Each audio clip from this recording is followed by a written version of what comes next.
Hello and welcome. You're watching UATV News with me, Ksenia Buhai. Let's start with the latest developments in Ukraine over the past week. Russian aggression in Donbas, the occupation of Crimea and fight against corruption. U.S. Secretary of State Antony Blinken spoke about these with the president of Ukraine, diplomats and members of the government. Antony Blinken is the first high-ranking official from the administration of U.S. President Joe Biden who visited Ukraine. The main statements were gathered by our correspondent.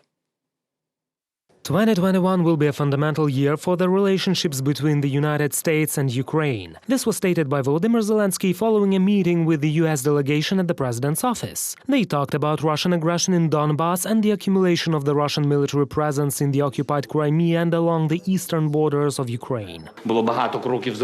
Many steps have been taken to stop the recent escalation along our borders. It could have happened from the side of the temporarily occupied Donbas and Crimea. The number of sniper shots has decreased. Glory to everyone who supported us.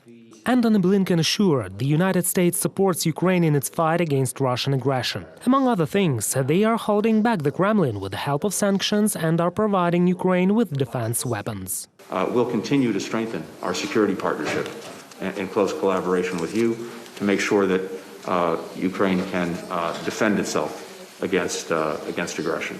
We're aware that Russia has withdrawn some forces from the border of Ukraine, but we also see that significant forces remain there, significant equipment remains there. We're monitoring the situation very, very closely. Ultimately, let me just say in conclusion that we oppose Russia's destabilizing actions toward Ukraine. The Secretary of State has also visited the memorial to soldiers who died for the independence of Ukraine and laid flowers to commemorate the fallen. You see in those pictures each life, and you think of the mothers and fathers, the sisters and brothers, the children who have lost their loved ones because they were defending Ukraine, and it's very, very powerful. During the meeting at the president's office, the high guests raised the issue of the occupation of Crimea. Volodymyr Zelensky invited leaders of the United States to take part in the Crimean platform. This is the first platform to help Crimea to deoccupy our peninsula. I have invited the President of the United States of America and the Vice President. We believe that this year is so symbolic for Ukraine. The United States will definitely be with us and will be our guest on official and unofficial visits. Antony Blinken has also met with Ukraine's Foreign Minister Dmytro Kuleba. The latter said that strengthening of cooperation between the two countries is a contribution to the security of the Euro-Atlantic space.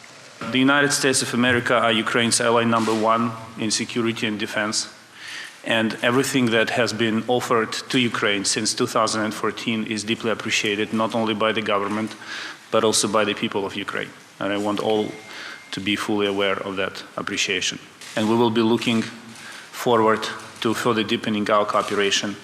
And one big story that all of us have to be aware of is that Ukraine and the United States are two big democracies. Well, the United States is a little bit bigger. But we are a big democracy in this part of the world. And we are eager to work with you on promoting the democratic values and human rights here, where they often face, in this region, where they often face challenges. During a meeting with members of the Ukrainian government, the U.S. delegation has also paid attention to the reforms in Ukraine. We stand very strongly with you as you continue to strengthen Ukraine's democracy, to advance the reform agenda, to strengthen institutions, to fight corruption, and to, in effect, help deliver for the Ukrainian people what they need and what they're entitled to from government.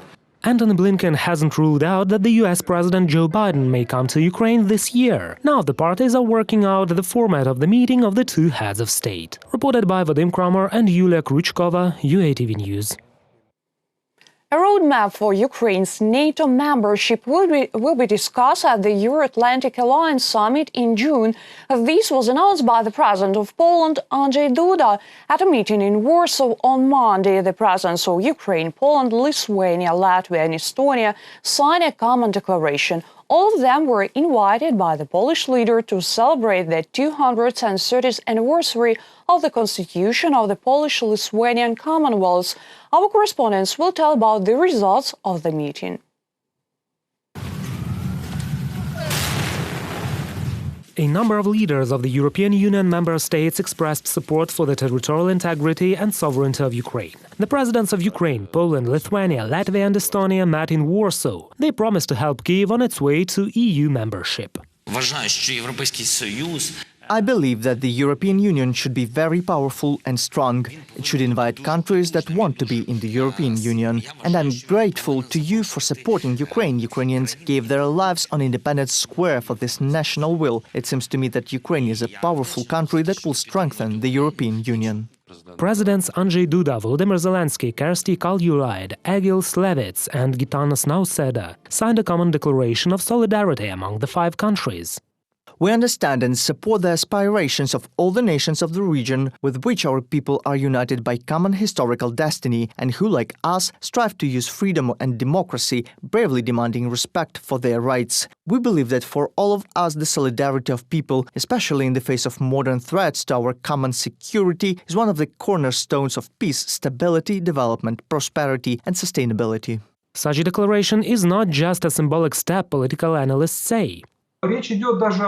We are talking about the formation of some kind of a regional political alliance. What does historical experience tell us? The Baltic states and Poland remember that the first attack is one of them, and then other countries become victims. All those 5 countries know that their common challenge and threat is the risk of Russian aggression. It is those countries that will support us in the first place, and in event of direct Russian aggression, they will support with arms and volunteers.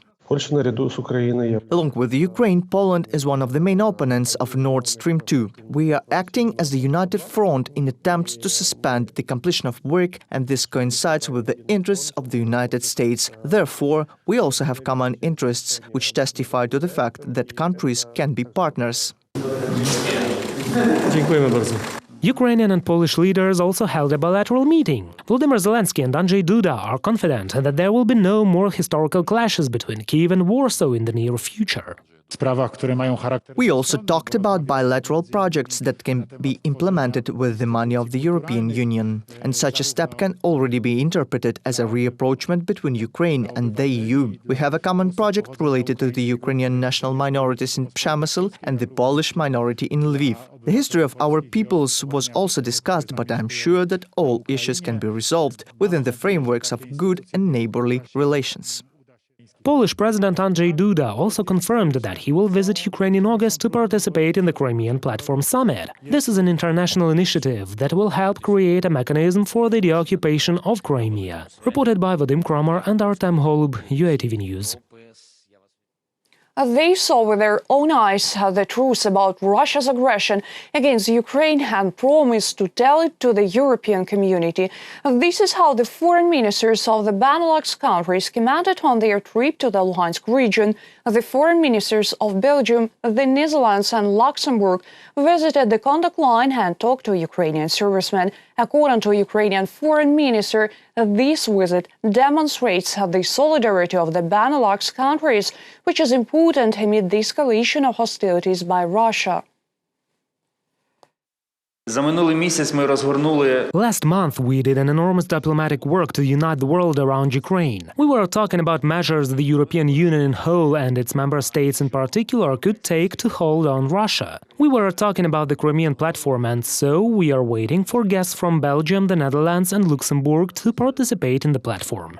As Benelux, we always had a position that was consistent. Our countries continue to support Ukraine's independence, sovereignty and territorial integrity, and that is, I think, important to repeat. We know that it is not easy, and we said it also in our meeting.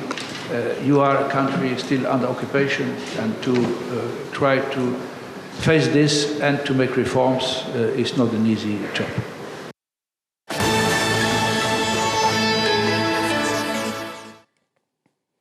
threats, attacks and harassment. Media workers have to deal with this almost every day. Belarus and Russia are in the anti-rating list, according to the Reporters Without Borders. On World Press Freedom Day, which was marked on May 3rd, diplomats and civil society organizations defended media independence. My colleagues know more details. 21 cases of assault on journalists this year were recorded by the National Police of Ukraine. According to the Press Freedom Index by Reporters Without Borders, in 2020 Ukrainian media workers suffered more than 170 times.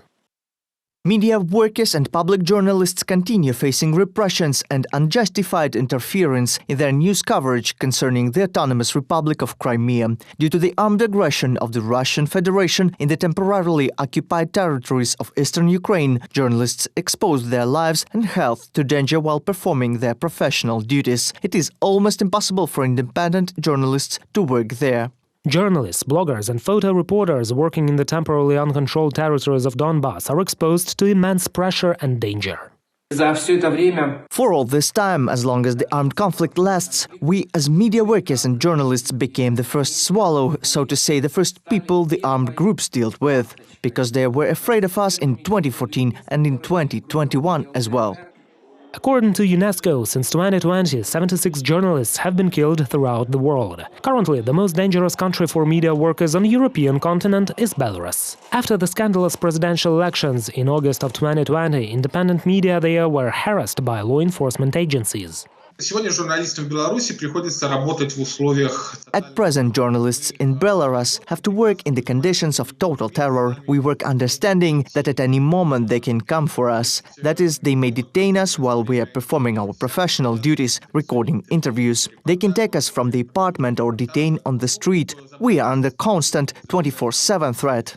Independent journalists are also persecuted in Russia. More than 250 media representatives from 60 countries voiced their support. Authors of the appeal believe that the Kremlin intends to silence the independent media and deprive Russian citizens of access to truthful information. They call on the Russian authorities to fulfill their obligations to protect freedom of speech. Reported by Vadim Kromer and Vlada Tsurkan, UATV News. The pretrial investigation in criminal proceedings on the crash of the An-26 aircraft near the town of Kyiv of Kyiv region during a training flight is completed. It was caused by regular systemic violations, according to the prosecutor's office. In particular, the inadequate preparation and approval of documents for the operation of the aircraft, the negligence of officials and law control over the level of training of pilot instructors. 6 high-ranking servicemen are suspected of the tragedy. In turn, experts argue that the causes of such disasters should be sought not in a specific case, but in the system as a whole. До кримінальної відповідальності притягнуто 6 осіб.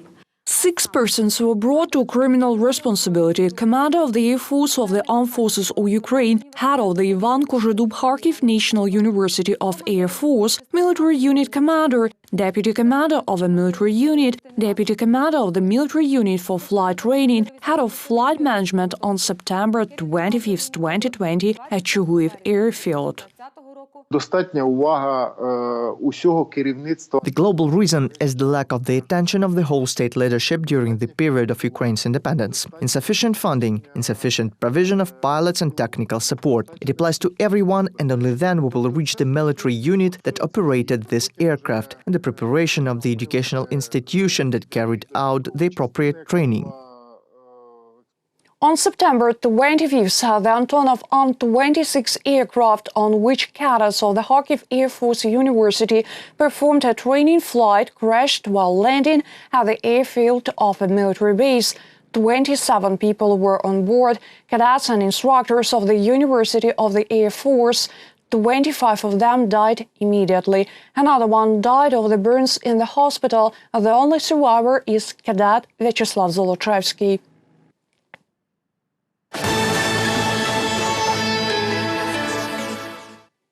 Ukraine left the third wave of the coronavirus pandemic behind. This was announced by Minister of Health Maxim Stepanov. Not a single area will remain in the red quarantine zone starting from May 8th. In total, according to the ministry, 8,404 new cases were registered over the past 24 hours. Almost 19,500 people recovered in Ukraine. On May 5th, students of Kyiv schools returned to offline education again, and the small ones returned to kindergartens.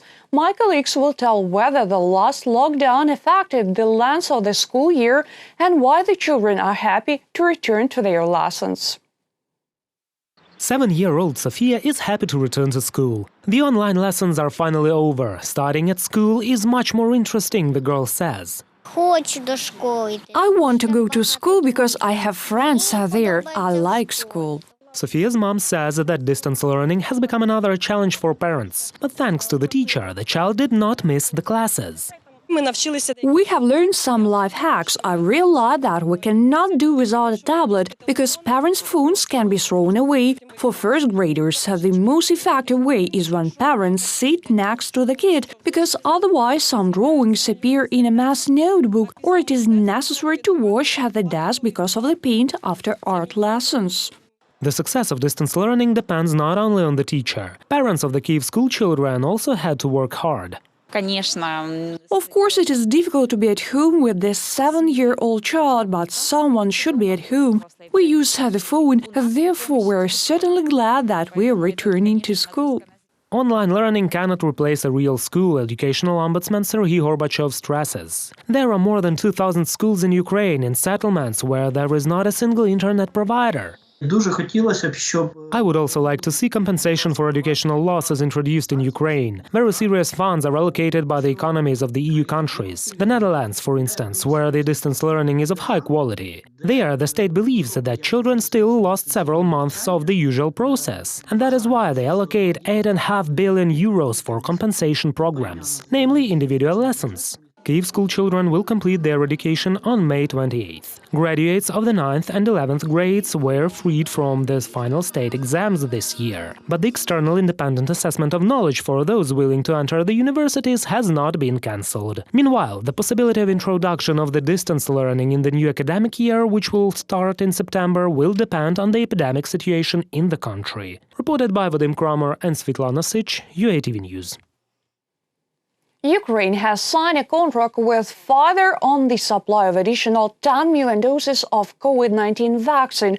According to the document, Ukraine should receive 20 million doses of the drug from Pfizer-BioNTech. The first deliveries under this contract, that is 500,000 doses, will arrive in late May or June, another 4.5 million from July to September, and the remaining 15 million doses are expected to arrive in the fourth quarter of 2021.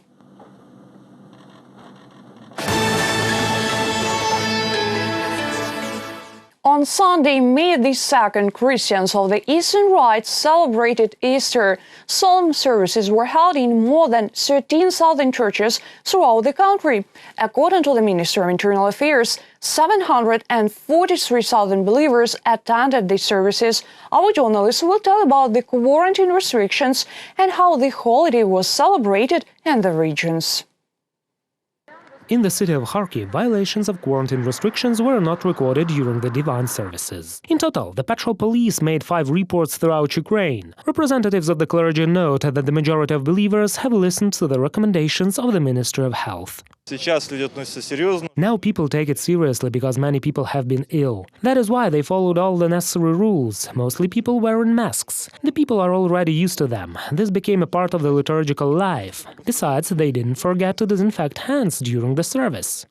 In most cities, Easter activities have been reduced exclusively to solemn services. In Lviv, the traditional Easter fair was cancelled and picnics were banned. But local residents are not against such restrictions. In fact, it's hard to spot the mood on Easter, because it's a beautiful and big holiday, it is fun and bright. Of course, it's difficult because I would like to see my relatives. It's all going on the phone, but we are not sad, we hope that everything will be fine. But those who could not consecrate the Easter basket in Kyiv for health reasons received 2,000 Easter cakes. They were sent to hospitals, doctors of the National Cancer Institute, and patients who are being treated for coronavirus and oncology. The Alexandrovsky Hospital and the Okhmadit Children's Clinic got the cakes.